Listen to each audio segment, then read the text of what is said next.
Stephen Wonderboy Thompson and Joaquin Buckley go head-to-head in a welterweight matchup this weekend at UFC 307, and today we are going to give a breakdown and prediction for that fight. So stick around to hear my thoughts on Buckley versus Thompson at UFC 307. I'm Wyatt, and this is Fight Society. All right, guys, so before we get into the video, please make sure to like, subscribe, all that YouTube stuff. Become a channel member if you want to support the growth of the channel and have access to some extra content. So check that out if you'd like. Now back to the video. Now, Wonderboy is coming into this fight losing 3 of his last 4 and 41 years old. So he is still a big name. They love to put him in a good spot on a big card. It always happens. Or he'll main event a fight night. I don't think a loss means the end for Stephen Thompson.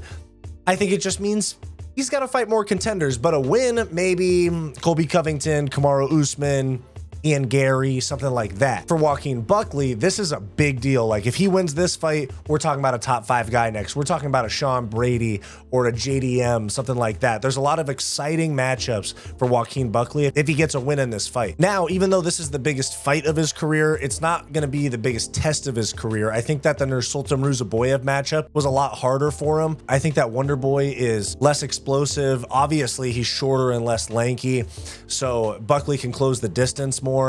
And as long as he can keep himself from getting popped on the way in, well, because what happens is Thompson is so patient and looks for that one shot to just go, oh, boop, head kick right on the chin. Or he'll run in with those blitzes, but it's very patient until he picks a shot. And Buckley is very similar. Buckley closes the distance and throws big shots, but he's not overly anxious or aggressive about it. He does wait for his opportunities. But I do think, here's the thing, when I think about this fight, from a breakdown standpoint, the explosiveness leans toward Buckley. The youth leans towards Buckley. And in this weight class, that actually means something. This is not 205 or heavyweight.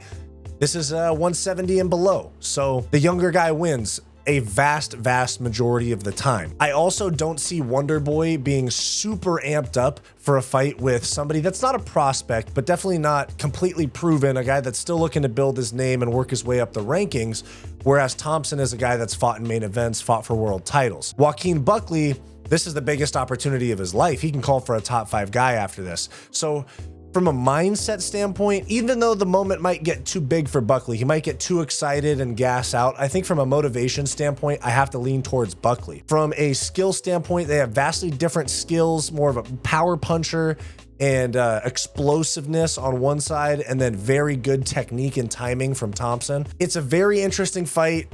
It's a very weird fight to think about the matchup of, but I have to make decisions. And what I've thought about after watching both of these guys fight, Joaquin Buckley would be a fool not to blast a double leg. That's what I think is going to happen. Blast a double leg to back Wonderboy up. And then once Wonderboy's up against the fence, you know, even if the takedown gets defended, he's either going to reshoot and try to get Wonderboy down, or he's going to start unloading those big freaking Mike Tyson hooks that he does in the pocket.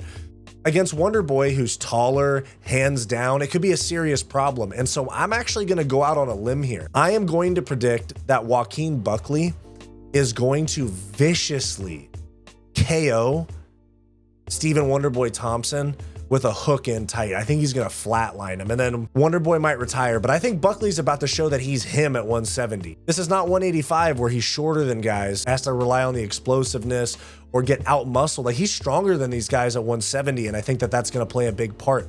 I think he's going to be able to muscle Stephen Thompson around, and I think he's going to get Thompson back to the fence, and he's going to land one of those big hooks that he throws, and he's going to KO Thompson bad. And I like Wonderboy, so it sucks for me to say that, but that's my official prediction for Stephen Wonderboy Thompson versus Joaquin Buckley at UFC 307 is Joaquin Buckley by second round, vicious KO. So you guys let me know your thoughts down below. Thanks. Hey guys, thank you for watching this video. Make sure to like, subscribe, all that YouTube stuff. It really helps me out a lot. If you're interested in supporting the channel further, then become a channel member today for access to members only live streams, vlogs, and some other members perks. So click the link in the description down below or the join button on our channel homepage to become a member today. If you're interested in some non-MMA content from me, go check out my personal channel, Wyatt's World, and go check out my weekly comedy podcast, What's Up Bro, with Wyatt and Bo. Both of those are linked in the description down below. Go watch this suggested video, and we'll see you next time.